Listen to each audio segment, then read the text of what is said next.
Это так называемый цех укрупненной сборки. А вон кран гигантский, высотой в 9-этажный дом. Вот в этом цеху и с помощью вот крана данного собирался, собственно, реактор, на который мы сейчас с вами попадем. В цех смысла залазить нету. Ну, как я считаю.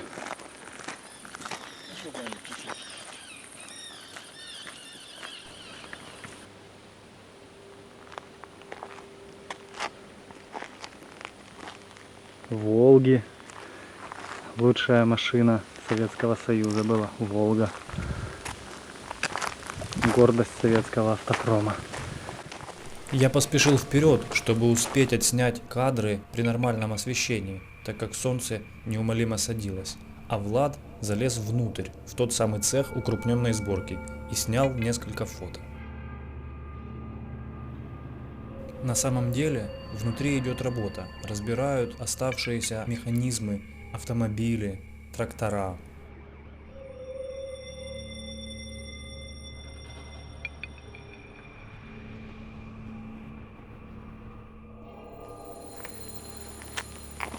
Рафик. Желтый Рафик. Когда-то Рафики это были единственные микроавтобусы. Не, ну не единственные, конечно, были еще несколько. Ну, скажем так, самые массовые микроавтобусы одно время были именно Рафики. Все скорые помощи были Рафики. Милиция ездила на этих рафах тоже, следственно-оперативные группы и так далее.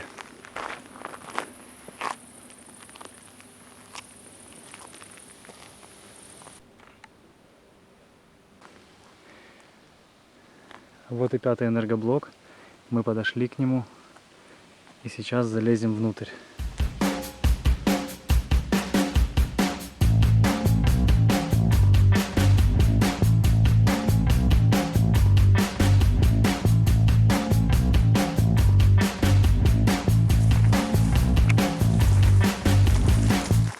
Идем по тропиночке.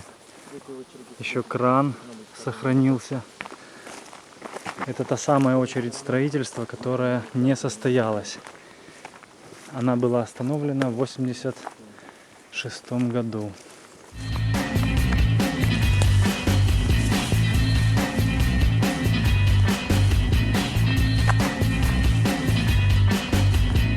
Я бы хотел залезть наверх, честно говоря, и там перекусить.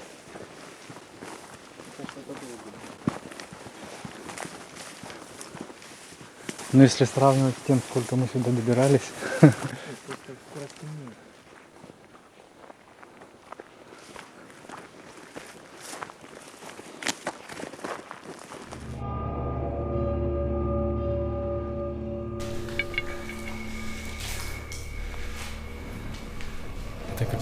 какой-то шлюз, походу там были радиоактивные.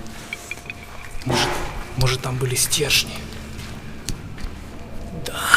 Реактор. Это реактор. Там были стержни, должны были быть видны.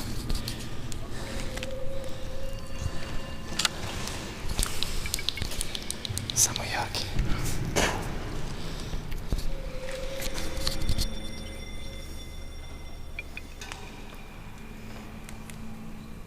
Конечно, не очень засвечивает. Вот так получше может даже. Там внизу пол, круглый пол огромный. Просто накрыли плитой, и, наверное, здесь должен стоять сам реактор. Да, видимо, да. Хотя какое-то маленькое помещение.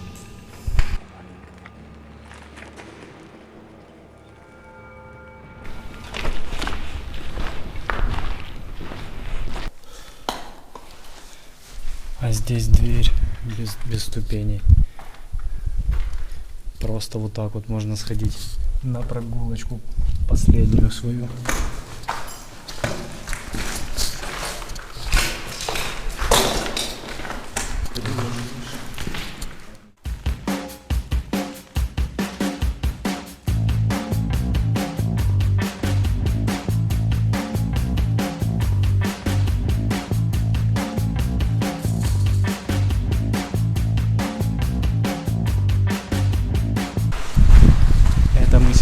находимся.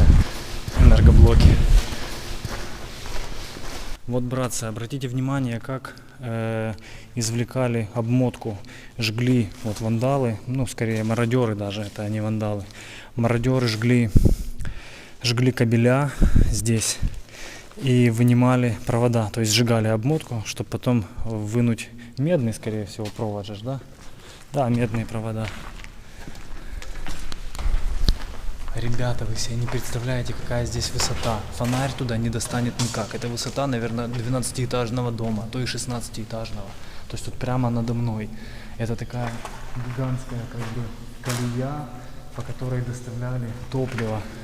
И там вот, этого не видно, посвети туда-ка. Этого видно, скорее всего, не будет, вот, но там висит кран. Просто здесь темно, все закрыто. Осветить такие масштабы нереально. И поэтому просто слушайте, короче.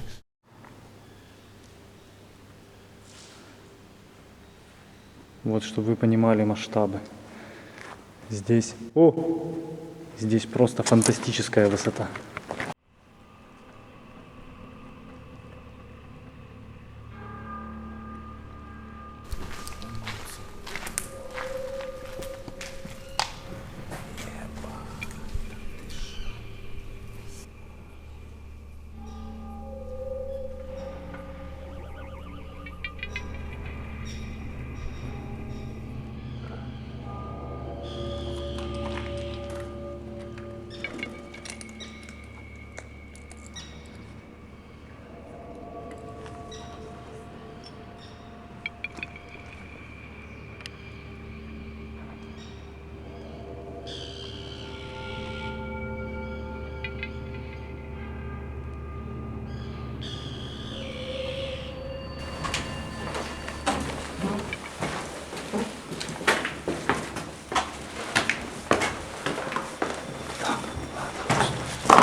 Ничего. Здесь ничего. Я думаю, нам стоит сразу ломиться, да, на самый верх.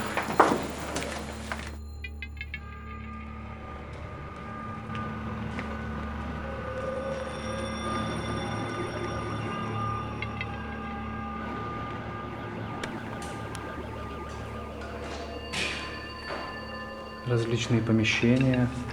Очень сложное сооружение, конечно, что я говорю.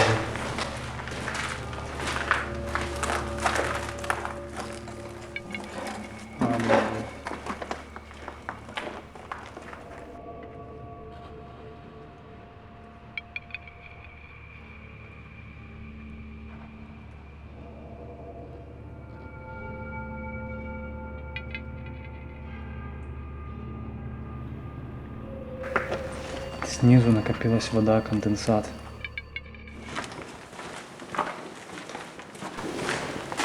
Ну что там? Какая-то цистерна.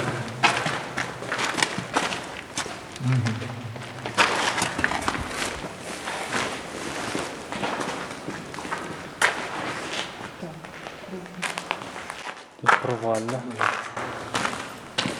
Глубоченько.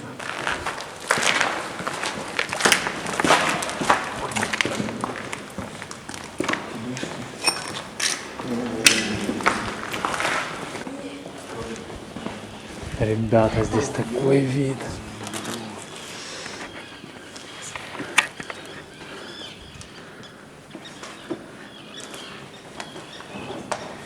Здесь фантастический просто вид. Я думаю, что именно здесь мы сядем и немножко перекусим, наконец-то, впервые за день, с самого утра.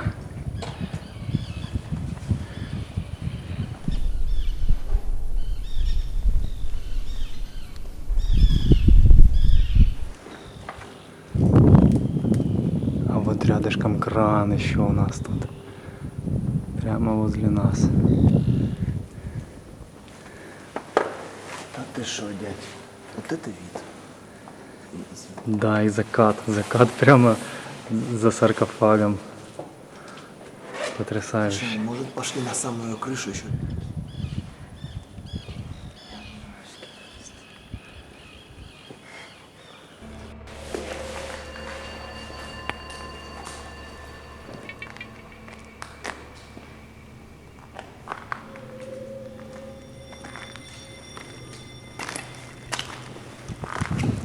Мы сейчас попробуем залезть на крышу. Потому что, во-первых, темнеет. Вот, а во-вторых, здесь, честно говоря, все очень эпично, невозможно эпично. Но по большому счету все пусто. Везде вот такие вот гермодвери. Вот такие гермодвери.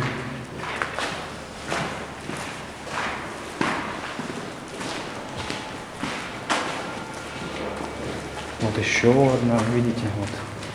Это не гермодверь, это обычная лестница куда-то вверх.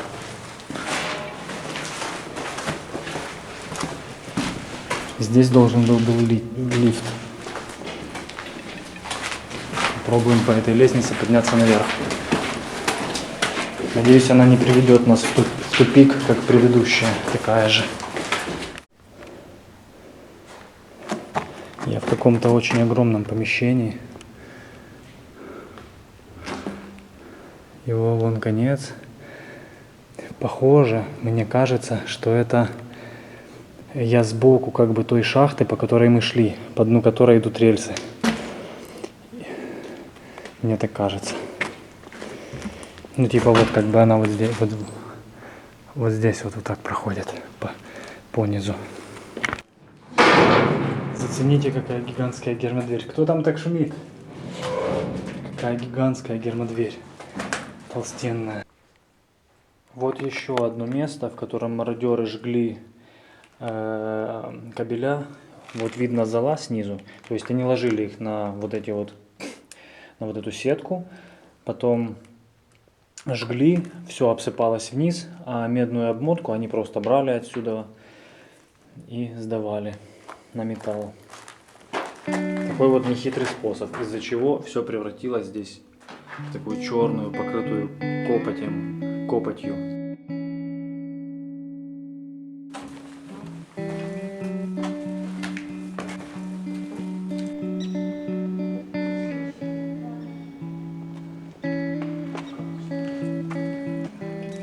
Зацените, братцы. Какие здесь виды эпичные, да? Какая здесь фантастическая красота.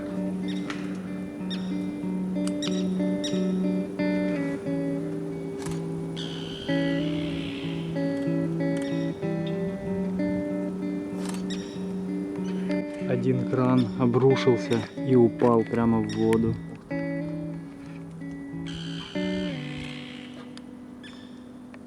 Чайка приветствует нас здесь. Я думаю, самое время нам покушать.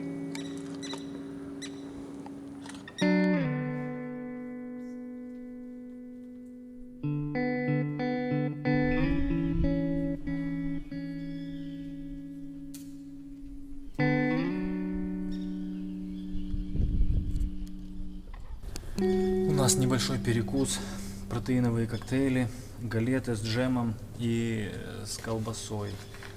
У Влада оказалась колбаса, чтобы вы понимали. Влад серьезный чувак.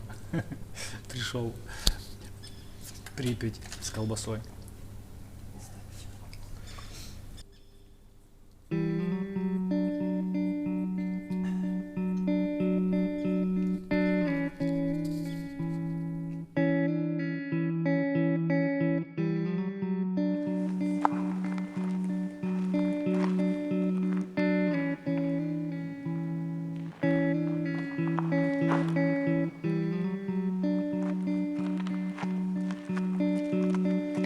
Пора домой.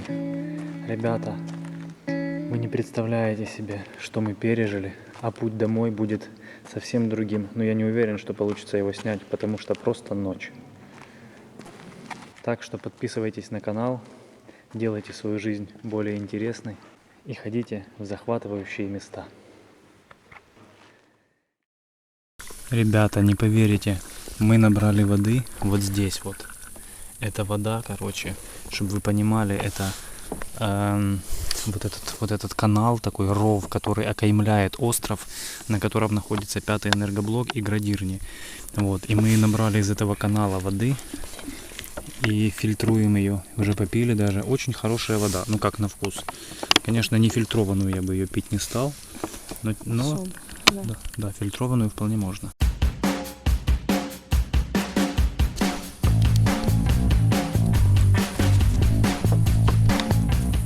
Сейчас будем пытаться выходить отсюда через один из мостов, который соединяет остров с 5-м энергоблоком и как бы, ну, большую землю. Мы будем выходить через железнодорожный мостик такой.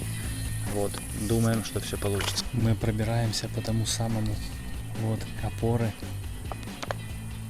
по тому самому железнодорожному мосту, который соединяет остров и большую землю.